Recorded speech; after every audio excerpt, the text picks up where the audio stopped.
Hey everybody, welcome back to my channel. Happy Halloween weekend. I am here in my pumpkin orange sweater. This is about as festive as it's gonna get for me. I know I look like a hot Halloween mess, but I really wanted to record this recap of my Big Fat Fabulous Life episode 11 entitled Late, Toothless, and High. And I think this might be a little different than my normal recaps because usually, I like to break the episode up into subjects or topics. Let's talk about Whitney's IVF. Let's talk about the Frenchman. Let's talk about her certification training test, which I don't think is happening anymore, but that's a whole nother topic of conversation. Because this episode, while is part 2 of the friends and family vacation in Maine, all that we really watched was Whitney be sad and cry over the fact that the Frenchman is just definitely not going to be able to make this trip, as if we didn't already know that. Every conversation, every moment just leads back to him. So there isn't really much to talk about. That's sort of what the double-edged sword to reviewing this show is that on the one hand, I'm really very tired of the Frenchman storyline. Yet, on the other hand, if it wasn't for the Frenchman, there would be nothing to talk about. I mean, would we as the viewers be satisfied watching Whitney and her friends and family just be on vacation? Don't get me wrong, I'm not trying to be a hater. Live your best vacation life. But, I don't need to live vicariously through the Thor family. If I want to learn about Maine, I can tune in to the Travel Channel and watch, Destination Bar Harbor and get my fill there. So, it's just one of those situations where there's just no other storyline, there's no other conflict, there's nothing else to talk about but the Frenchman, but I'm really tired of it. So what I really want to do is just kind of have a conversation. You guys let me know what you think in the comments below. The two things I really want to touch on is, first, what's really going on with the Frenchman and what is it exactly that is hindering him from getting to the US, because I feel like he's giving us a lot of different stories and explanations that ultimately don't really make sense or add up to me. And also I want to touch a little bit on this thread that we got through this episode. Whitney kept mentioning in her confessional, and to anybody who will listen, the fact that, she feels that if her and the Frenchman don't meet up soon, he's just gonna be done with her and move on, which is kind of sad. So, although they're out and about and they're doing things, they're sailing, they're oyster shucking, it's like, who really cares? I mean, we're really here just to talk about the Frenchman. Sadly, like I said, I'm bummed that this vacation is kind of just being spoiled by all of this, because all of the focus and all of the energy, at least from Whitney, is just on the Frenchman. So the episode opened with Whitney and Hunter, Tal, and Heather. They were gonna go sailing. They're gonna get a sailing lesson. And as they're walking out to the boats, this is where Whitney fills everybody in on the latest with the Frenchman. Apparently, he has checked himself in to a hotel by the airport. He's on the phone with the embassy, and this person and that person still valiantly trying to get to Maine to be with Whitney. It doesn't look good, Whitney says, but she still actually has hope that he can make the last leg of their vacation. I don't really know why, because even if he were to get there, by the time he does, it's pretty much over. But she's also just really touched, and it means so much to her that he's just making such an effort and, trying to get to her, and all that he's going through, spending his vacation and time off just, wrapped up in trying to get to her. Says who? I mean, for me, and maybe, I don't know if it's just that I'm cynical or I'm overly suspicious, that I'm gonna need a little proof. I'm gonna need show me the receipts, because it's just, you're calling the embassy, and I'm supposed to believe you just because you say so, just because you show me a picture of an airport. I'm gonna need more than that, than just your word, because I just don't know you well enough yet. But, let Whitney tell it. He's trying really, really hard. They go sailing. It looks fun. Tal and Hunter in one boat, and they take to it like they're experts, and they've been doing it forever. In the other boat, you have Whitney and Heather bumbling around. It's kind of funny, but who cares? I mean, the point of this is really, when they get to shore, it is the Frenchman calling Whitney on FaceTime to tell her once and for all, definitively, he's not going to be able to make it. And she breaks down. She's crying, and I mean ugly crying, like... I'm sorry, that's probably a bad imitation. I'm not trying to be a bitch. I do that and say that to point out that I do think Whitney has real feelings for this guy, because I never saw her break down like this or ugly cry like this over Chase.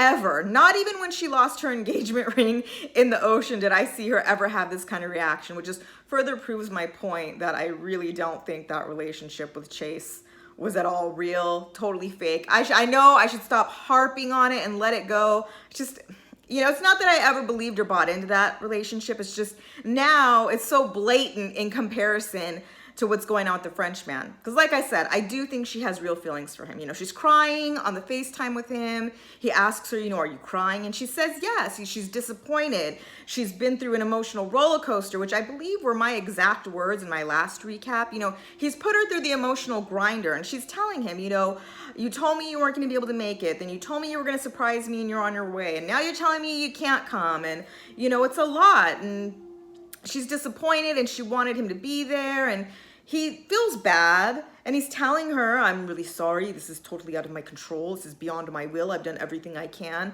To which she says she knows. She doesn't blame him. She gets that, you know, it's the circumstance. She really wanted him to be on the trip with her, and she really just wants to see him. And he apologizes again, and they kind of just like hang up, and Heather tries to comfort Whitney and just tells you, you got to keep the faith. Later on that day, Whitney's just so upset, you know, she has to take to her bed. So her friends decide to go to the pool and have drinks and hang out and do what else but talk about Whitney and the Frenchman. I mean, honestly, if I were them, I'd be like, let's not talk about it. We've talked enough about it. Let's just enjoy our time. But no, you know, this is where, you know, the girls, Ashley and Heather, sort of say that they're just so impressed with, you know, all the efforts that the Frenchman has been trying to make to get to her, and isn't it romantic? And this is where Todd, like myself, is suspicious and wondering, like, how do we know he's really trying so hard? How do we know he's not just at home in bed, tucked in nice and neat, texting her that he's on the phone with the embassy? Like, we have no idea. Like, why should we believe him? Because Whitney tells us to? Yeah, me and Todd are gonna need more than that. Ashley says that, you know, although you know, it's been real shaky, you know, these beginning stages of Whitney and the Frenchman's relationship, you know, the way she sees it, you know, long-term prospect with this guy, she thinks looks great, you know, and if things go well, she could totally see Whitney moving to France to be with him. Really, Ashley, can you tell me what exactly it is you see that I'm not seeing? And reason number, 49, I know I said I wasn't going to talk about it. Reason number 49, where I don't believe Whitney and Chase's relationship was real, because when she was with Chase, she wouldn't even hear of moving 6 hours away to Wilmington to be with her fiance. But you tell me, Ashley, she's just so ready and willing to move her whole life across the world to France for this guy that she's never even met? That's what maybe she is, because maybe she's really in love with him. I don't think she was really, you know, in love with Chase. I don't think it's real. Okay, I'm not going to talk about it anymore. I just had to say that, you know. You know, they're all just, you know, Todd's like, well, I don't know. She doesn't speak the language very well. And, you know, Todd's saying, you know, with all this is going on, this should really like alert Whitney to what really entails a long distance relationship. If she's having such a hard time with him not being able to make like one trip, I mean, this is kind of just the way it goes. Yeah, Whitney, welcome to the wonderful world of long distance relationships and dating. I just don't think long distance relationships are really feasible. I mean, under the best circumstances, that being you've already been in a long-term, well-established relationship, and it's the long distance is just for like a shorted, truncated amount of time, and then you'll be together. This sort of, we've never met, and who will move where, and what was just, you know, it puts too much, anyway. You know, Whitney's upstairs wallowing. Heather says she actually feels bad that they're down here having such a good time while Whitney's so, you know, upset upstairs. Well, you know, what do you want to do, Heather? Go take a nap with her? Like, why not just enjoy your vacation? And if she wants to wallow, let her wallow. I feel like Whitney should be down there with her friends, having drinks, hanging out, letting them cheer her up, you know, while she's so down in the dumps over, you know, not being able to see her man. But if she chooses to, you know, be lonely in her room and sad, then let her be. You know, that's where we find her, where the Frenchman calls yet again, I don't know, to reconfirm that he won't be there.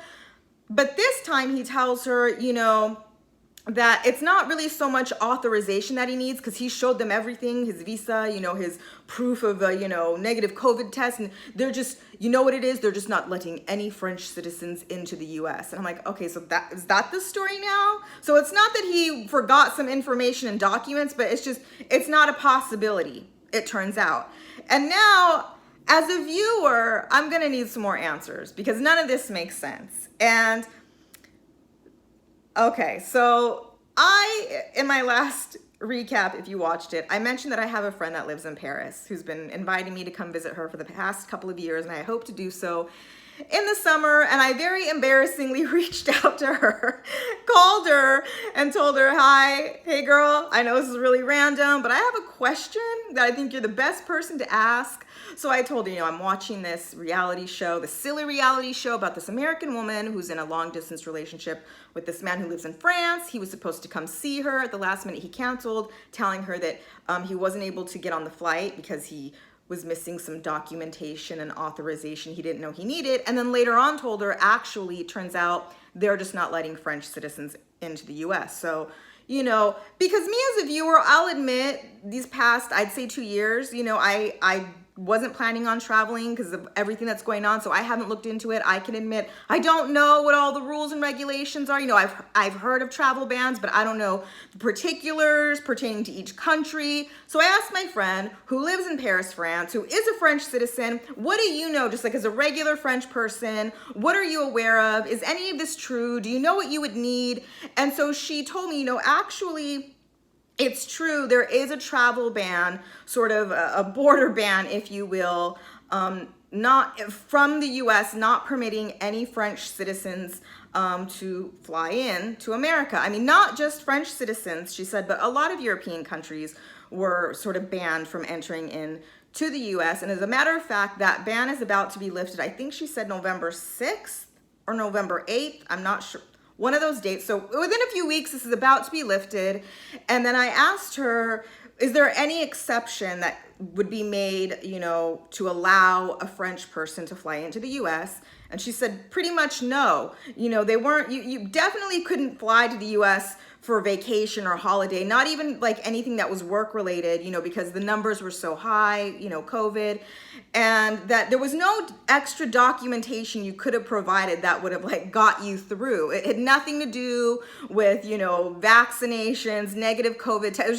It was like nobody's allowed. She said the only exception would have been like some catastrophic emergency, like a parent, like on their deathbed dying. But even then it would have been really difficult. So all this, I need some authorization. I mean, unless he was trying to like scam the system and pretend it was an emergency, there's no way he was going to be able to get in. And so now I feel like there's a couple different explanations we can go with. My first instinct when he called her and told her he wasn't going to be able to make it that first time, I just thought that he kind of got cold feet, never really intended to ever really meet up with her here. Maybe he didn't really want to be on TV. Maybe he wasn't ready to meet all of her family and friends.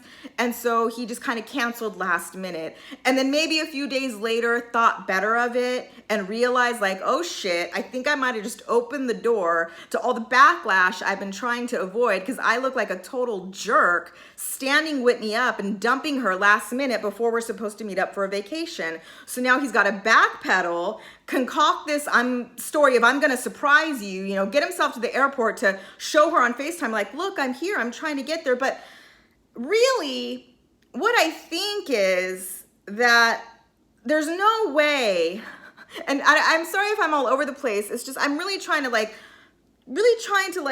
hypothesize what's going on here. And what I really feel like is there's no way that he nor Whitney didn't know that he wasn't going to be able to go there. They had to know that from the beginning.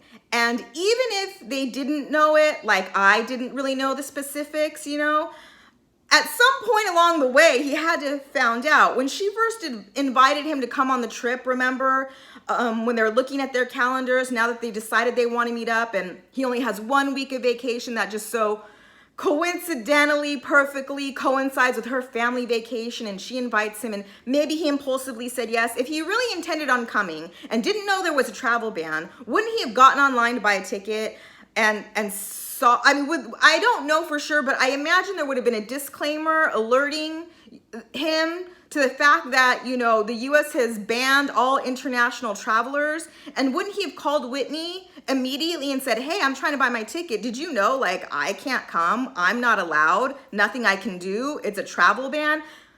And I think also she would have known it. She had told him, remember back on her big girl travels when she called him and was, you know, telling him he should come visit. And she's been doing research on, you know, borders opening up. And I think at that time, if my memory serves, her intent was to go visit him because, you know, France was open. But somehow it got turned around to him coming to see her, and now we have this big story about will he or won't he make it there. And I feel like in my gut, this is, you know, it's like amped up drama, because I really feel like they had to have known, or right away he would have found out. You know, if he was honest and really wanted to make it a surprise and got online and bought a ticket, and maybe there wasn't a disclaimer and he was able to buy it and get to the airport, and when he went up to the counter to hand his ticket, if there even was like a line, because I can't imagine there were flights from France headed to the US because there's a travel ban,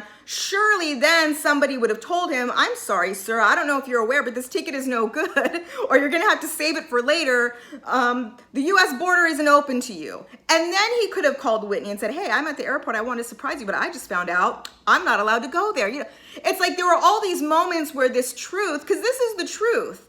It's not, you know, it's not about authorizations and information he doesn't have. It's not about calling the embassy, because even if, you know, they tell him, I'm sorry, you can't get on this flight, and he gets on the phone with the embassy, certainly for sure by then somebody would have told him definitively, the US border is closed. You can't go in. There's nothing you can do. And why he isn't just stating this to her, or why she doesn't already know this, you know, that's why I'm saying, I just feel like they made this up. I don't know if she asked him and, you know, he agreed to sort of, you know, play along with this. Like I said, if he's trying to avoid backlash, it doesn't make him look good. It kind of makes him, to me, look foolish to not know all these things.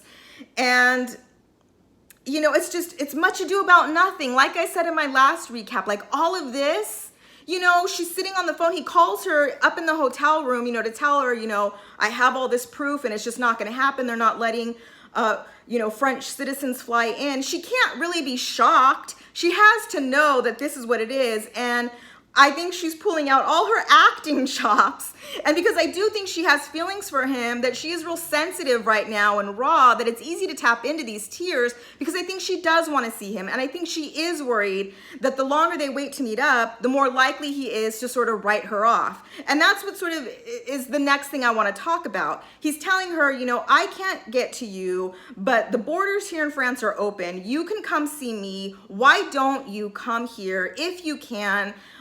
Is it possible? And she's, you know, she's just like deep sighing and telling him, I don't know if I had the time. And we all know she doesn't really have the time. Need I remind her, because I know I don't need to remind all of you, when she gets back from this trip, her and Jessica have to spend the next 3 months filming 4 videos every day for the No BS Active app. And also, she promised Will to devote 100% of her time studying for the certification training. So this is vacation time. She doesn't have any more vacation. This is it, you know? And she knows this, but is there any doubt that she's gonna go? Of course not. But she has to make him think like, I don't know, we'll see, you know, talk to you later. And this is where in her confessional, she's sharing that, you know, him trying to get to Maine, it's been a debacle. It's been tumultuous. It's been some bullshit, and they're off on the wrong foot. And this is the beginning of the relationship. And, you know, she's really into him, and she's willing to go the distance. She's willing to do whatever it takes because she cares about him that much, but she wonders if, you know, he feels the same, because she wouldn't be surprised if any day now he tells you, this is kind of too much. This isn't really working out. I think I'm good. I think we should end this, whatever it is. And, you know, because that's been her experience in all of her relationships. Men who don't fight for her, who don't put in the same effort she does. And it's sad to me because she's saying, you know, she she needs to sort of have everything set up in such a way with the Frenchman that it's perfect so that he doesn't have any reason to bail. And that's just not realistic. You know, this is life. These are obstacles. This is a long distance relationship. You both have to want to be in it or it's not going to work. I mean, you already have the cards stacked against you. And if this is what always happens in your relationships, maybe, I don't know that I would say you're choosing the wrong man. I mean, that could be argued, but I think you're settling for the wrong men because, you know, at least what we see on the show, I haven't seen him reciprocate her feelings. I just haven't seen it, you know. I think back to that phone call again when she was on the big girl retreat and she was trying to be cute and flirty with him.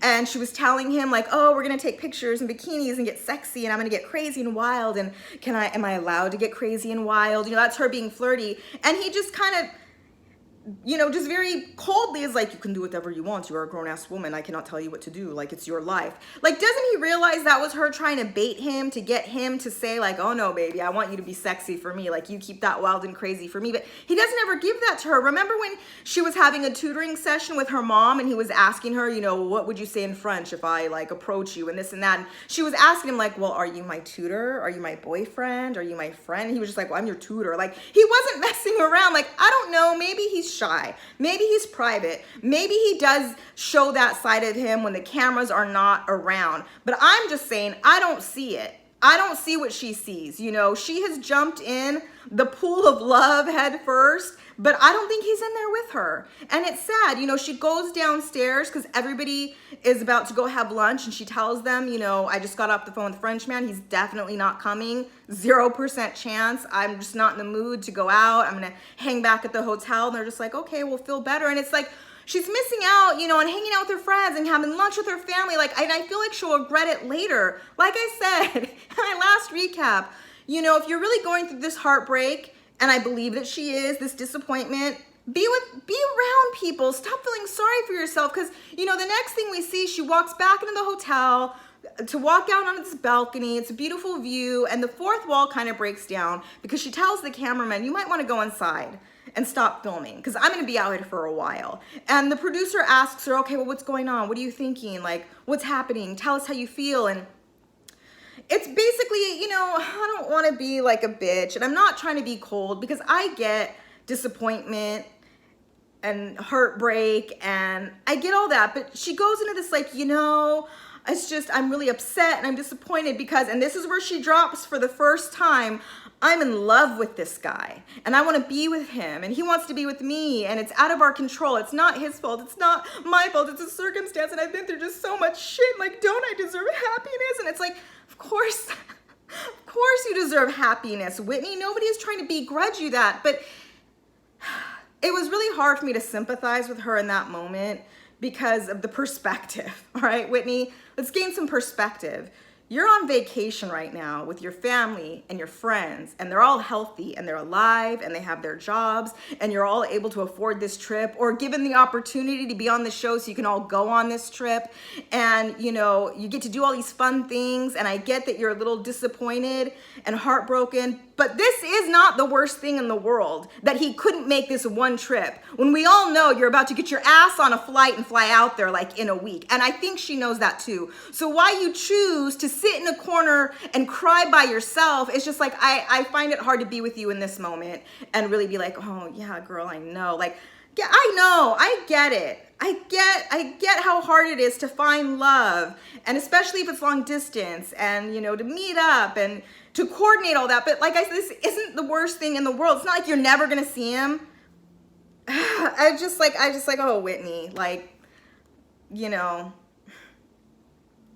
like I said, maybe it's me. Like, maybe I'm very, like I said, very cynical when it comes to love. Maybe that's why I'm still single. I don't know. I'm not easily swept off my feet. I'm a little too grounded. I wish I could be. Maybe someday I will be. I'm just like, oh, anyway, you know, later on, there's this little side plot. She gets a toothache. The producer takes her to the dentist. They pull the tooth. You know, she's all Novocaine up, and she has like, you know, droopy, numb mouth. And this is the day they're all gonna go oyster shucking. And so she meets up with them later after the dentist, and she seems to be like in the best spirits and mood she's been in on this whole trip. But it's probably because, you know, she's going on 2 hours of sleep, so she's a bit delirious. She's still like, you know, hocked up on the, like, you know, the Novocaine and the drugs.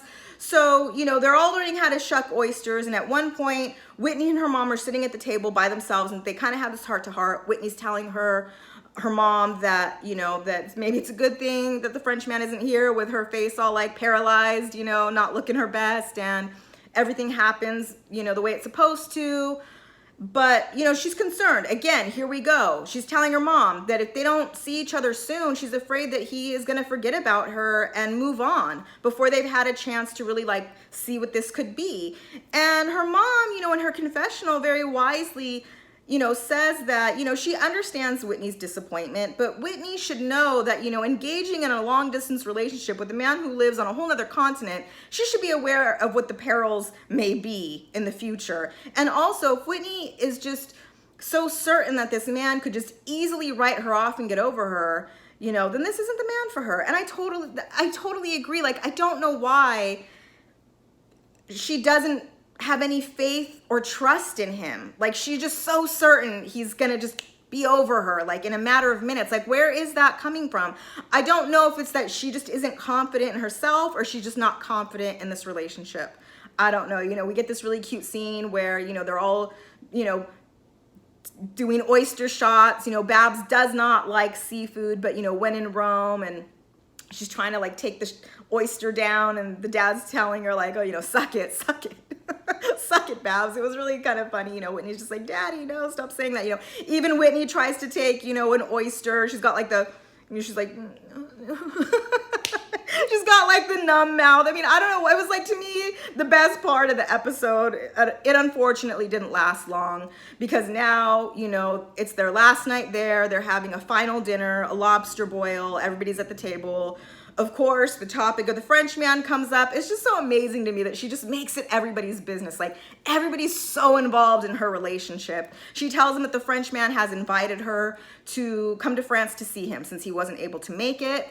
And she's thinking about it, but she just really doesn't want to go unless she has everybody's support, everybody's behind her. And yeah, I think it was Heather telling her, well, you know, after like the effort he made to come and see you, like, I just think you should, you know, you should get out there ASAP. And I'm like, what effort has he really made? Just because he said so? Because he said he'd try? That's just not enough for me. She tells them that she's, you know, really inclined to go because, you know, she's in love with this guy. Glenn, her dad, like chokes on his lobster. He's just like, I'm sorry. And she's like, Daddy, why are you doing that? And Babs is like, oh, he's just clearing his throat. And the dad's like, no. You want my opinion? I'm going to give it to you. It's not a good time for you to go out there and see him. Not right now. You know, you have your No BS Active app about to launch. You still have a lot of work you need to do on it. You spent a lot of money on it. Like, you should be focusing on that and prioritizing your business. And she tells him, well, you know, Daddy, I'm really just, you know, interested in prioritizing my happiness. And it's, God. I know. One should prioritize their happiness, but I just can't understand how she can just drop everything to chase a man across the world who, in my opinion, hasn't shown himself to like feel the same way she does. And when she told her dad, I'm in love with him, the dad asked Whitney, well, is he in love with you? And she didn't answer. I don't know if it was edited out, but if it wasn't, like, what does that tell you, you know? And she shares with the group that, you know, she really feels it's important to get out there because this whole time, France has been on a curfew. And I can confirm that because I also spoke about that with my friend. And she said that when the curfew was first, like, put upon the city, it was first set for 6 p.m., which is so early. It's crazy to me. Then it got pushed to like 10 p.m. and then it got pushed to midnight. And then in May, it was finally lifted. So maybe they're filming this in May. And she's telling the group that, you know, now that the curfew is lifted, he's going to be out and about and going to bars, and he might meet somebody else before I can get there. And it's like,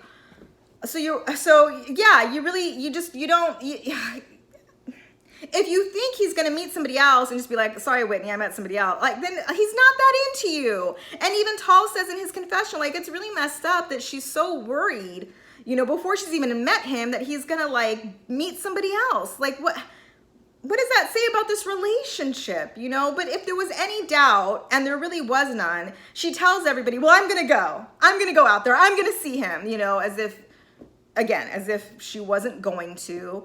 You know, Hunter, he doesn't say anything. You just, in his confessional, he just says it's still red flags. Okay, so he wasn't able to make it to Maine.